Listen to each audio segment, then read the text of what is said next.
I think importante pa rin kung yung deserve ng babae. Pinagplanuhan mo ba nung lalaki, ng guy, or biglaan lang? Sa engagement ring lang ba na 299 pesos, parang bababa na yung tingin mo sa sarili mo. Bakit ka magpapakasal kung you're not, kung hindi ka pa stable financially? For me, no. Kasi kung 8 years na kayo, tapos hindi ka pa napaghandaan yung ring, syempre, what more pa pag naging asawa mo na? Syempre, alam mo na dapat yung value kung gano'n na kayo katagal. Depende talaga siya sa preferences din ng babae and sa paghahanda ng lalaki. Lalo na kapag long term, siguro napaghandaan mo naman siguro yan. So parang medyo nega kapag 299 yung engagement ring. Sa engagement ring lang ba na 299 pesos, parang bababa na yung tingin mo sa sarili mo. Para sa akin hindi, kasi yun lang naman yung nakayanan mo Kumbaga meron pa naman na kasal. Siyempre mas okay na yung doon ka na lang mag-prepare sa kasal nyo.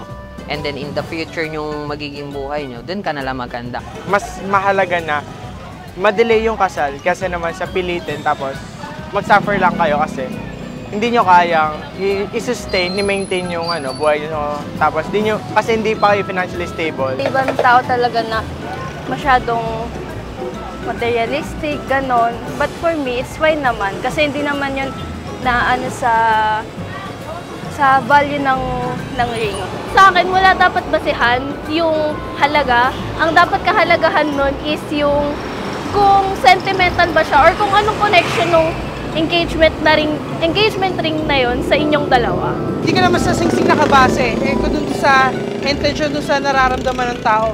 Kung dun sa 299 pesos na yun, nagreklamo ka paano pa kaya dun sa, di ba, ibang bagay pa. Hindi naman po ako materialistic. Tsaka, kung mahal mo naman po talaga yung tao, syempre di naman po tayo magbibase sa pera. Kaya okay lang naman po sa akin. Kahit anong halaga, basta bukal sa puso na binigay yung ring na yun, ma-justify naman yun on how you reassure yourself to your partner na kayo na para sa isa't isa. Nakadepende po kasi siya depende sa partner, yung mutual understanding niya tungkol sa mga bagay-bagay. Kasi for me, wala naman din sa halaga ng isang bagay, yung memory na mailalagay niyo dun sa bagay niya.